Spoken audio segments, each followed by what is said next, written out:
Bienvenidos a Computadoras y Sensores. Mi nombre es Carlos. En el capítulo de hoy, Fedora 41 Workstation, una distro que incluye todo lo último: kernel 6.11, GNOME 47.1 y los refinamientos a los que la distro del sombrero nos tiene acostumbrados. La instalamos paso a paso, hacemos la imprescindible post-instalación, verificamos recursos, repasamos todas las novedades e intentamos jugar en Steam. Fedora Magazine anunciaba el 29 de octubre de este 2024 el lanzamiento de Fedora 41, siendo hoy 3 de noviembre al momento de comenzar con este video. Para los usuarios de Fedora 40, pasar a 41 se debe hacer a través de los métodos que indica Fedora en su documentación.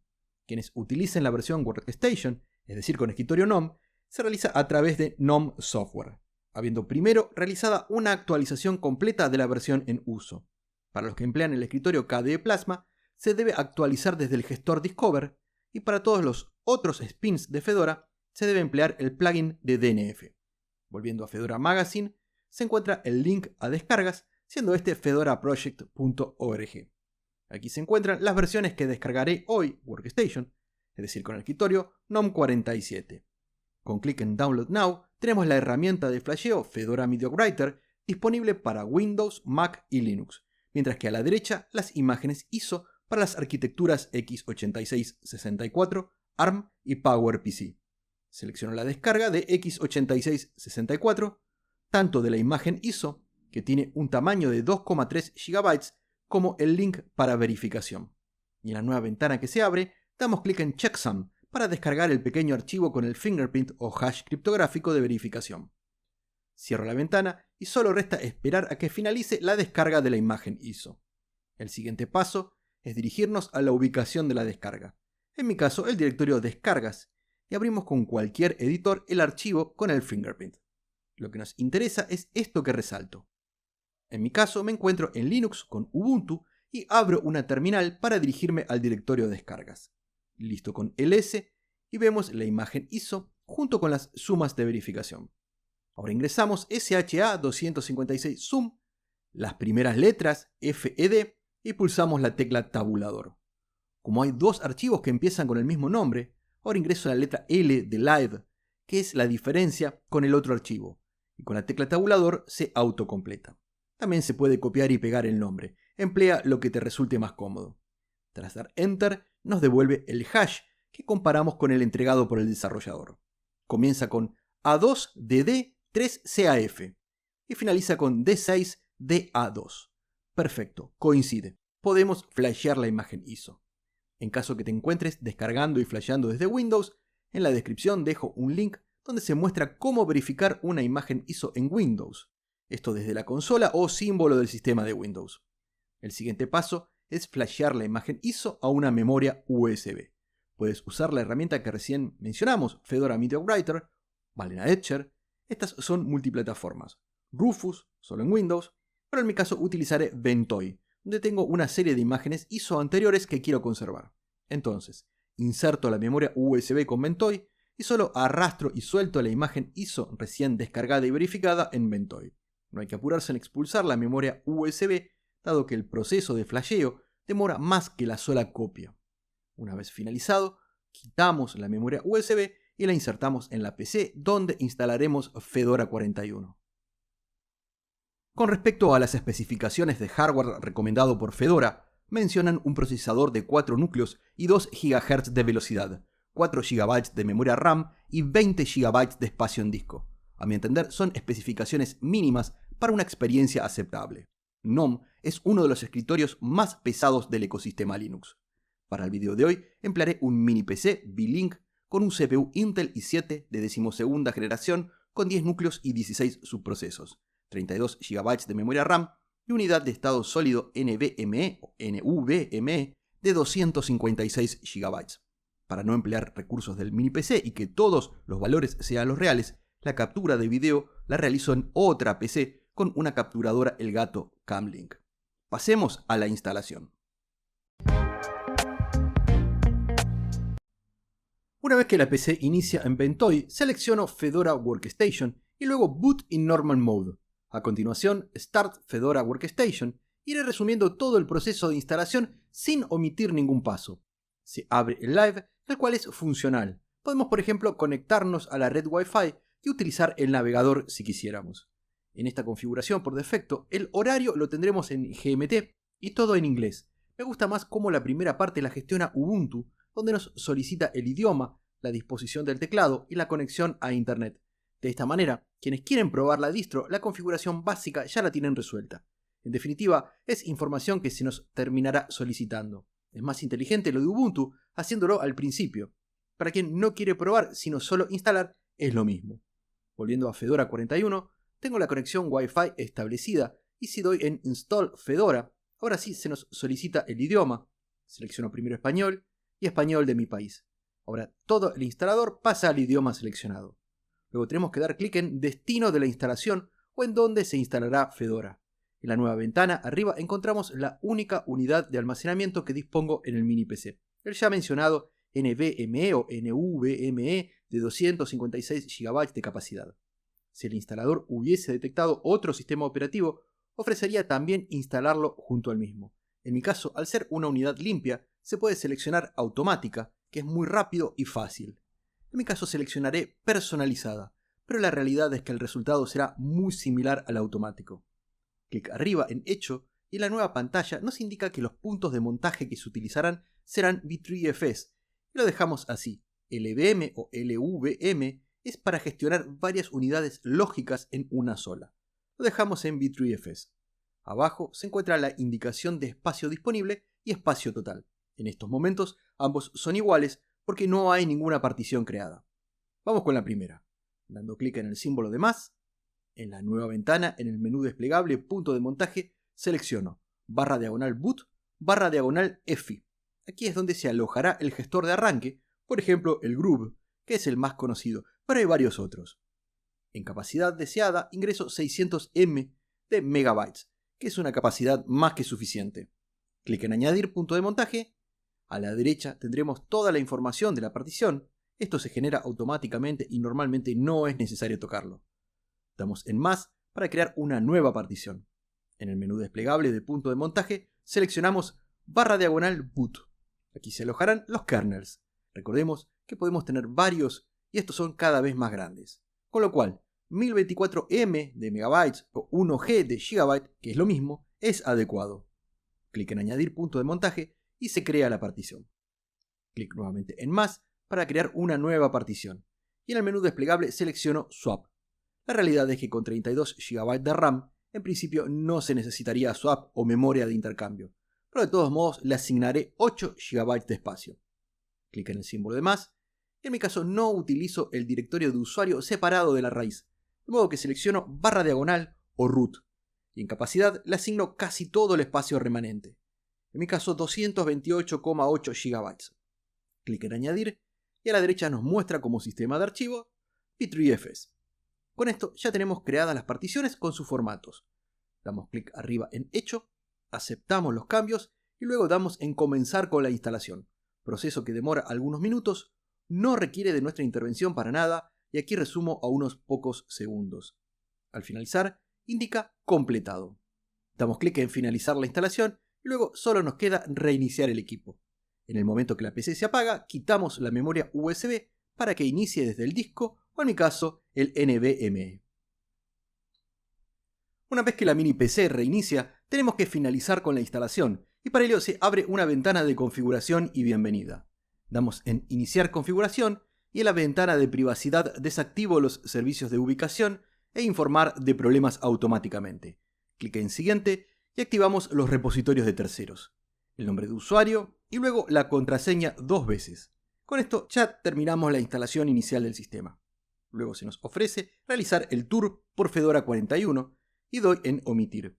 Lo primero que haré es colocar la nueva terminal Tixis en el dock, simplemente arrastrando y soltando, mientras que del dock quitaré el calendario para que se ubique junto con el resto de aplicaciones. Abro la terminal y antes de actualizar el equipo vamos a editar un archivo de configuración. Entonces ingresamos sudo nano /etc /dnf /dnf.conf. Ingresamos la contraseña y en una primera línea agregamos max-parallel fedora-downloads igual 10. De esta manera se podrán realizar hasta 10 descargas simultáneas. Y en una segunda línea, fastest mirror igual true, la T con mayúsculas. De esta manera buscará los mirrors más veloces y ganaremos mucho tiempo en las actualizaciones grandes, como la que haremos a continuación. No hay que olvidar guardar el archivo con Control O y salir con Control X. El siguiente paso es actualizar la distro. Podemos hacerlo desde el gestor de software con clic en la pestaña Actualizaciones, o bien, como prefiero hacerlo, desde la terminal, ingresando sudo dnf upgrade. Es una actualización de muchos paquetes donde se necesitan descargar 759 MB.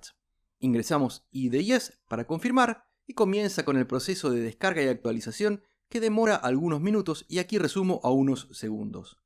Una vez finalizado, tenemos que reiniciar y lo hago desde la misma terminal con Reboot. Este primer paso en la postinstalación es opcional y reversible. Muchos usuarios prefieren tener los botones de maximizar y minimizar en las ventanas. Entonces, abrimos el gestor de software y desde la lupa buscamos retoques. Clic en retoque de NOM, lo instalamos y luego ejecutamos con clic en abrir.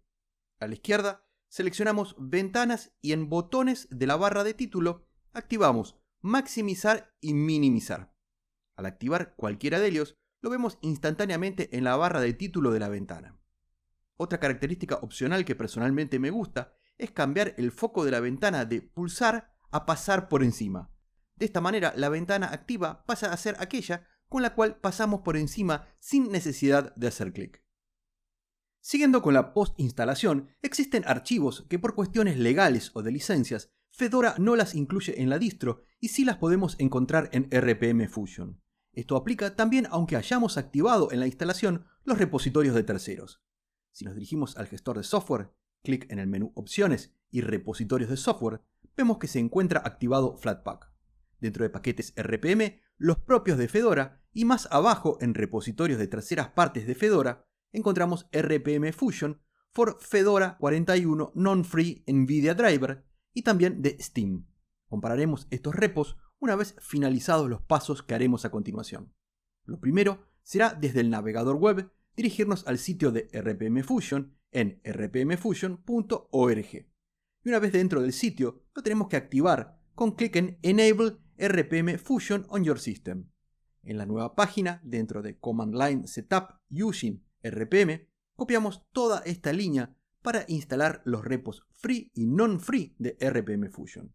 Una vez copiado, nos dirigimos a la terminal, lo pegamos, contraseña y confirmamos con IDES. Rápidamente los dos repos se instalan. Luego copiamos y pegamos, como recién, esta línea que marco, siendo exclusiva para Fedora 41. La de abajo es hasta Fedora 40. Dentro del sitio de RPM Fusion, ahora arriba de todo, hacemos clic en How To y luego en 6, How To Multimedia. Y en la nueva página copiaremos la línea correspondiente a cambiar a FFmpeg completo y lo pegamos en la terminal. De esta manera quita una serie de librerías e instala otras donde no todo es open source y supone un mejor rendimiento. Gracias al nuevo DNF5, del que luego hablaremos, vemos muy claramente en rojo qué se quitará y en verde qué se agregará. El siguiente paso será instalar algunos códecs multimedia denominados Restricted Codecs. Aquí lo de siempre. Copiamos y pegamos en la terminal. El último paso es activar la aceleración gráfica por hardware y aquí tenemos que seleccionar según corresponda para Intel, para AMD o NVIDIA. En mi caso es Intel. Simplemente copiar y pegar en la terminal. Ahora con sudo dnf install fastfetch y htop voy a instalar estas dos aplicaciones para luego de reiniciar verificar el empleo de recursos. Normalmente suelo instalar NeoFetch, también que era la clásica aplicación para obtener información básica del sistema, y la gran mayoría de información de otras distros las tengo en NeoFetch, pero Fedora decidió quitarlo de los repos oficiales, y si bien se puede obtener de otros lugares, en materia de seguridad no es lo ideal. Además utiliza una versión de Bash que comienza a ser antigua. Antes de pasar a los recursos empleados, vamos a comparar los repos en el gestor de software antes y después de instalar RPM Fusion. Abro el gestor de software clic en repositorios de software y se agregaron estos repositorios que los reconocemos por mirrors.rpmfusion.org. Son estos 7 repos y es correcto que no se activen los test updates. Ahora sí, reiniciaré la mini PC para comprobar recursos empleados con la instalación y post-instalación ya finalizadas. Con la mini PC recién iniciada, como hacemos habitualmente para verificar recursos empleados, abro una terminal y ejecuto fastfetch. Este nos muestra que estamos con el moderno kernel 6.11.6, lanzado el 1 de noviembre de 2024, 6 días atrás de la realización de este video. Los paquetes 2111, siendo verdad que nosotros instalamos algunos con RPM Fusion principalmente, al igual que fastfetch y htop. Normalmente no menciono la versión de bash, pero en esta oportunidad lo haré para que comprendamos el motivo por el cual se quitó NeoFetch de los repos oficiales. Fedora 41 utiliza 5.2.32, mientras que NeoFetch fue escrito con la versión 3.2 lanzada en el año 2006. El escritorio GNOME 47.1. El servidor gráfico es Wayland. Hace tiempo Fedora con GNOME lo utiliza de forma predeterminada. La memoria empleada, 2 GB de los 32 GB disponibles. Un valor alto, uno de los más altos que tenemos registrados, aunque todos sabemos que GNOME es todo menos ligero. El sistema de archivos es V3FS. Limpio la pantalla y ejecuto htop para ver cuál es la diferencia en empleo de memoria respecto a fastfetch, y como ocurre habitualmente esta es bastante más baja, 1.63 GB, mientras que los subprocesos del CPU están en un mínimo. Comparando NeoFetch de Fedora 40 con htop de Fedora 41, seguimos observando un aumento en el empleo de la memoria RAM de unos 200 MB. En ambas revisiones se utilizó el mismo hardware. Pasando a las novedades, la primera ya la estuvimos empleando bastante a lo largo del video, y es una nueva terminal de nombre Tixis. Si nos dirigimos al menú de opciones y acerca de, la encontraremos solo con el nombre de terminal. En esta primera ejecutaré fastfetch y con clic en el menú mostrar pestañas abiertas, tenemos una vista de todas las terminales activas. Por el momento solo una. Con clic abajo en pestaña nueva se abre una nueva terminal y una nueva solapa o pestaña arriba. El tamaño de la fuente es la del sistema, en este caso 10 puntos. Podemos cambiarlo de forma global desde preferencias o desde el menú opciones con el símbolo de más y menos podemos cambiar el tamaño. Lo dejaré en 144%.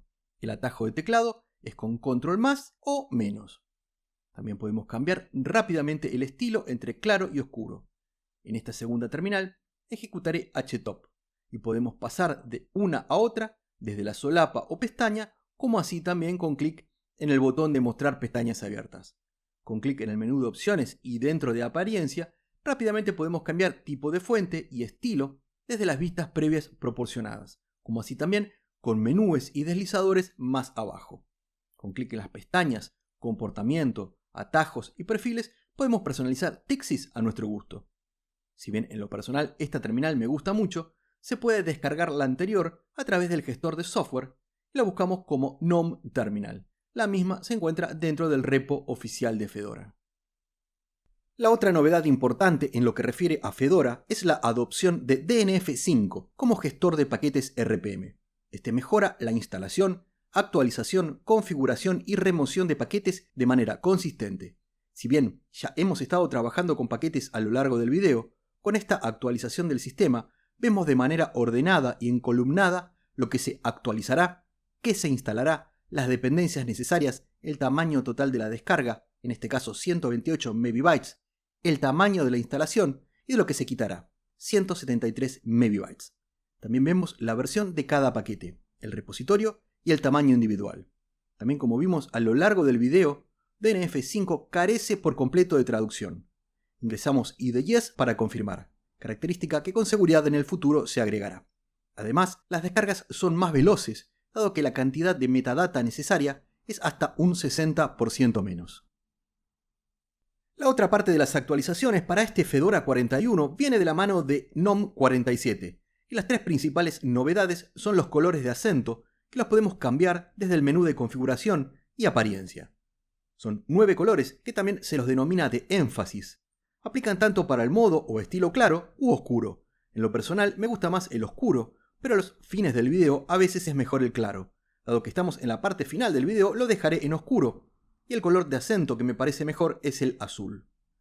Otra de las novedades es que con GNOME 47 se pueden hacer grabaciones de pantalla con la herramienta incluida, y esta hace uso de la aceleración gráfica por hardware, liberando de trabajo al CPU. Para aquellos que graban, por ejemplo, sus gameplays, les puede venir bien. Por supuesto que una herramienta más profesional como OBS Studio dispone de esta característica desde siempre. En la última novedad la veremos ejecutando desde una terminal HTOP. Las formas normales de cerrar la aplicación es con la tecla Q o bien con F10, pero si por ejemplo quisiéramos cerrar la ventana desde el botón cerrar, nos aparece esta nueva ventana de diálogo que tiene un tamaño más grande de lo habitual y una disposición de los botones distinta, pensado principalmente para pantallas pequeñas. Como vemos, en el apartado Novedades son bastante pocas y quizás la más importante sea DNF5. Pasemos a hacer algunas pruebas de rendimiento y multimedia. Aquí no se trata de probar Firefox, que se sabe excelente, y recursos el mini PC, aunque sean solo gráficos integrados, es suficiente. La idea es chequear principalmente memoria empleada, sabiendo que partimos de aproximadamente 1.8 GB en reposo. La resolución es de 4K o 2160p, 30 cuadros, de un video en YouTube del canal, con el reproductor en tamaño cine, que es algo menor a pantalla completa. Las estadísticas indican que no hay casi caída de cuadros, y en HTOP se emplean 2.77 GB de memoria RAM, que para los 1.8 de partida y la resolución a 4K está bien, dentro de lo normal para un escritorio como GNOME. Luego, desde el gestor de software, instalé Steam y seleccioné la versión del repo de RPM Fusion para no tener que utilizar Flatpak, dado que no tenía ninguna aplicación en Flatpak y no quería instalar FreeDesktop. La realidad es que Steam se instaló rápidamente, me acredité y todo parecía ir bien, pero luego de descargar el Counter-Strike Go de unos 42 GB hubo muchas complicaciones. El juego no iniciaba. Entonces decidí desinstalar esta versión e instalar la de Flatpak, la cual se realizó sin inconvenientes, pero a la hora de iniciar el juego el problema era el mismo que con la versión de RPM Fusion. Revisando en foros y en ProtonDB, quien para Counter-Strike Go le entrega una categoría oro, y nosotros en el canal lo probamos varias veces sin inconvenientes. Simplemente después de varios intentos el juego finalmente inició y pude utilizarlo. No soy para nada especialista en el tema gaming, pero todas las pruebas anteriores, como se mencionó, fueron buenas. En este caso, con los gráficos en medio, es completamente jugable. No tuve interrupciones ni problemas. La verdad es que no pude diagnosticar el problema por el cual el juego a veces inicia y en otras no, pero en foros de Fedora el problema parece recurrente. Apostaría mis 2 centavos a Wayland. La experiencia no fue buena con el Counter-Strike Go en Steam. A modo de conclusión, Fedora 41 Workstation siempre es una distro de vanguardia con lo último disponible. Sus puntos fuertes, GNOME, que con cada evolución suma mejoras y estas son cada 6 meses.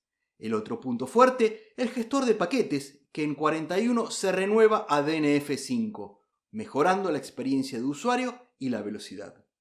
Pacman y DNF son los mejores gestores de paquetes. ¿Es Fedora 41 una revolución con respecto a 40? No, de ninguna manera, pero sí es una continuidad de un trabajo bien hecho que en el canal lo estamos siguiendo desde Fedora 35. Cosas para mejorar.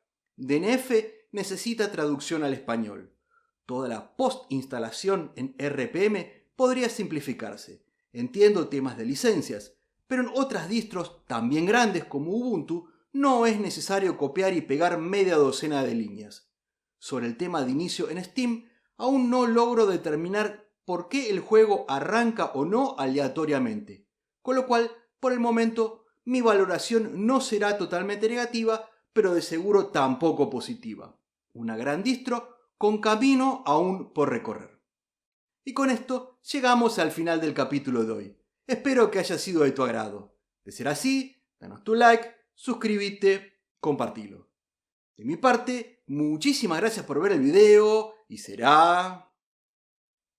¡hasta la próxima!